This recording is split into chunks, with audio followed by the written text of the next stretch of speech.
Welcome to the TTS Talking Educators podcast. Each week, we'll be joined by educational experts from across the globe, offering exclusive insights, inspiration, and guidance to help practitioners unlock the potential for learning in the early years and primary years. Hello, my name is Mark Loveday, your host for this week's TTS Talking Educators podcast. I'm the headmaster of Fruin College, an independent co-educational day and boarding school for students aged 7 to 19, specialising in dyslexia and co-occurring specific learning difficulties. I'm a specialist teacher, an SLE, Specialist Leader of Education for SEN, and have taught across primary, secondary and sixth form in both mainstream and specialist settings, holding a variety of leadership roles. I have previously set up and led SEN advisory teaching services, been responsible for the creation of diagnostic pathways for dyslexia, dyscalculia and dyspraxia, and created and led an alternative provision for students experiencing emotional-based school avoidance, which went on to win Alternative Provision of the Year in 2023.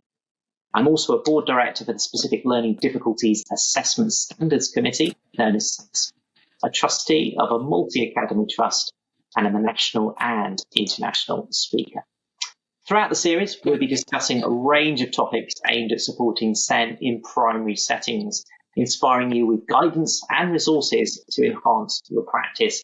I'm delighted to welcome back Michael for the final episode. Michael, hello. I can't believe we're on the final one already. How are you? I'm good, thank you. Good. It just seems to have flown by. So in this kind of episode, the final one, the fourth and final episode, we're going to really focus on that kind of future of SEN support. What does that look like? What might need to change? And kind of what's being campaigned for around those changes as well. But let's start with nasen. We've mentioned it throughout in terms of your background. So if you give us a bit of an introduction, and then we'll get kick started. Okay, so I'm Michael Surr, Head of Education at nasen, which is the National Association for Special Educational Needs. We're a charity and a membership organisation. My own background is in primary education as a teacher, also a SENCO, and I've been a deputy head as well, and have worked for a SEND advisory service for a local authority. And at nasen, I oversee the work of the education team. So in terms of what nasen does, quite a lot, actually. We're not a huge organisation, but I guess one of the main areas of work for the education team is the writing and delivering of CPD for all sorts of different organisations, including schools, local authorities, but also other third sector organisations as well. So quite a diverse range of work there, but in addition to that, we also provide consultancy. So that the main form that takes currently is through conducting SEND reviews in schools, which I have to say is always, and this can sound like something people just say, but it really is a privilege to be able to go into a school and for them to trust us enough to deep dive, I guess, into their SEND provision and practice to identify what they're already doing really well, and also to offer input into how they could improve any identified areas for development. We also contribute to various groups, including DFE, where we represent the voice of our members to those in a position to be able to affect change. We also have part of nasen is Whole School SEND, which currently works on a DFE funded contract, but that produces very, very practical resources, training sessions for schools, predominantly teachers, I have to say, but also school leaders and SENCOs. And they're very practical resources to help them develop and improve further their SEND provision and practice. Brilliant. Thank you for that. I mean, that's a brilliant overview, particularly tying in with that kind of whole school SEN review. I completely agree. Having done those myself over the years, it is an absolute privilege to support a school on their journey, celebrating what they do really well and taking it to the next level as well. Yeah. And obviously, as part of this partnership, into this podcast, TTS have just obviously had a recent partnership with nasen. Yes, so we that is something else that we do. We do partner with various organisations, and TTS is one of those, and that helps us to get our message out wider as well, to support the development of good practice around SEND and also inclusion. But it's a new partnership, formal partnership for nasen and TTS, but we have worked with them quite a lot over the years.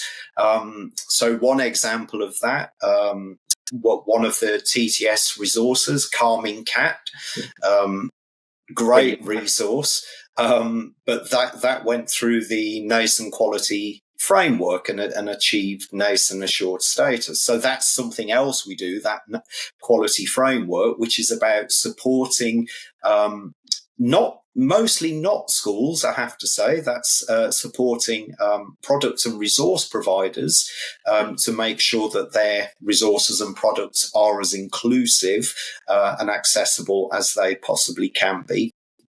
And that really important part of that, and that Calming Cats, the absolute brilliant example of, the difference that makes in our schools up and down the country. And again, there's blogs on the TTS website about how staff have utilised that. But again, by having that extra input from external partners such as nasen, it is brilliant to help support schools with that whole school development there. In terms of kind of emerging tools or practices, thinking about that kind of national picture, what do you think is the kind of big direction at this moment in time? Oh, I think there are lots, but the one I'm going to pick up on is technology. Pandemic seems like such a long time ago now, but it really did give us a kickstart in using technology. Because we had to, when schools were closed, and I use inverted commas deliberately there because we know they weren't actually closed. But I think use of technology it's going to become more and more prevalent. That does come with its own challenges, particularly around funding. But if we think back to something I said in an earlier edition about education being really about preparation for life, our children and young people are in a technological world. Think about we all have, most of us have smartphones. We have access to so much technology that has lots of features built in as standard to it. So it's important that we're utilising those so that children and young people are confident to do the same themselves once they leave school. I won't go into the whole debate around mobile phones in schools, but mobile phones have some fantastic accessibility features built into them. Being able to take a photograph of printed text and turn it instantly into editable text, for example, such a powerful tool for life, but also for educators as well. There's also something that is still relatively new, I would say, but seems to have lots of application already, and that's artificial intelligence. Yes. An amazingly powerful tool. It concerns aside around that, it isn't going to go away. No. So we need to know what it can do to support our children and young people, and also equip them to be able to use it effectively as well, because it's only ever going to be as good as what we put into that. It can go so far, but it's children and young people and us as professionals need to know how to get the most from it. Absolutely. And I think, I completely agree with you. This whole technology, the push and importance, I would absolutely say is primary need across all of our schools. As soon as we give a young person, a piece of assistive technology, be that an iPad, a laptop, straight away, the curriculum is becoming, accessible at a whole new level, be that, text to speech or speech to text. The whole thing just becomes instantly accessible in terms of the medium. We know things like Apple have got a variety of accessibility features. We know Microsoft has got a variety of accessibility features, and that whole idea that once you've set up your profile with 365, it will remain with you in all of the lessons and each time you log onto that device.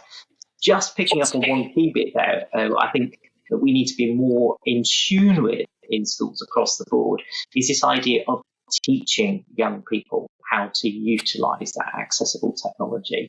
Things like touch typing, file management. Yeah. And I think that partly comes from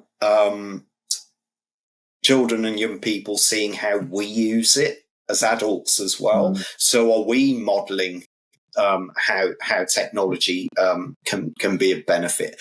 But it is important that children and young people are taught how to use it.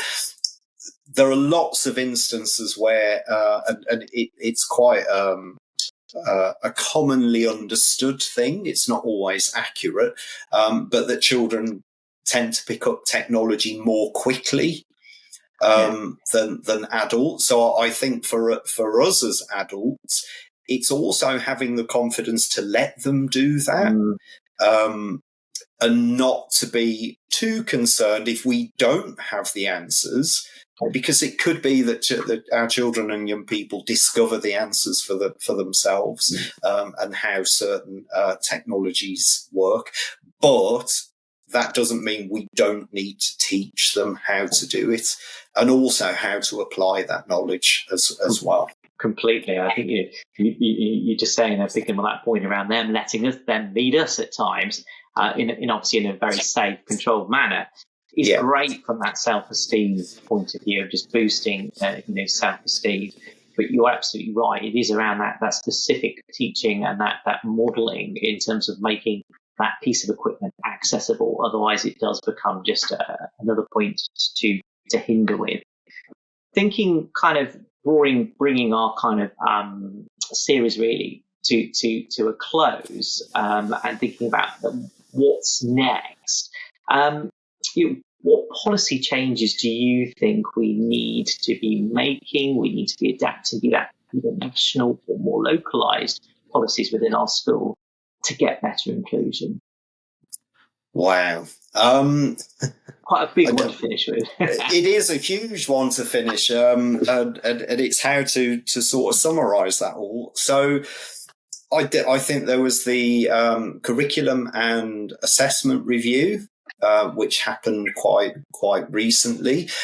And for me, that speaks to an extent, do we understand, and is there that shared understanding of what education is actually for? Absolutely, it's about achievement and attainment academically, but actually it is more than that. And it keeps coming back to me, to that principle of preparation for adulthood. Children will become adults, and we need to make sure that we're giving them all of the skills they need, not just academic skills, to be able to to be happy, contributing adults to society. So for me, the results of that review haven't been published in full yet, just the interim findings, but that will be interesting to see where that goes. And similarly, it's the purpose of and the format of assessments as well. So GCSEs, for example, what are they for? Is it right that those children and young people who don't achieve the required grade have to keep resitting and until they do, basically, while ever they're still in education? Because that can be a barrier to going on to a course they really want to do at FE if they haven't achieved that basic standard. Completely. I think it's self-esteem. Yeah. And it's also the accountability measures in school as well, and making sure that there isn't a barrier to inclusive practice in case of a potential negative impact on achieving those accountability measures because of being more inclusive. Completely. I think you're right there to kind of finish with, really, in terms of a takeaway, really very much around that. What is the purpose of education? And it is so much more than grades. And here at Frewin College, my students hear me all the time saying one of my favourite characters is Tigger. So my students hear me all the time talking about Tiggability and the resilience, and making sure that we're doing the best we possibly can, but equally we've got the skills to be successful in what is an ever-changing world. And that resilience, that self-esteem, that self-worth, that can-do attitude in terms of preparing our youngsters for adulthood is so very, very important. And I can't believe it, Michael, but that brings us to the end of our final episode. I'd like to say a huge thank you to you for joining us and providing such valuable insights and also top tips. You've been listening to the TTS Talking Educators podcast with me, Mark Loveday, and Michael Surr. If you've been inspired by our conversation today, don't forget you can sign up via the link in our episode notes to hear all of the episodes that we've recorded over this series, but also to access exclusive follow-up content, including ideas for your settings, as well as those links to the relevant resources we've discussed.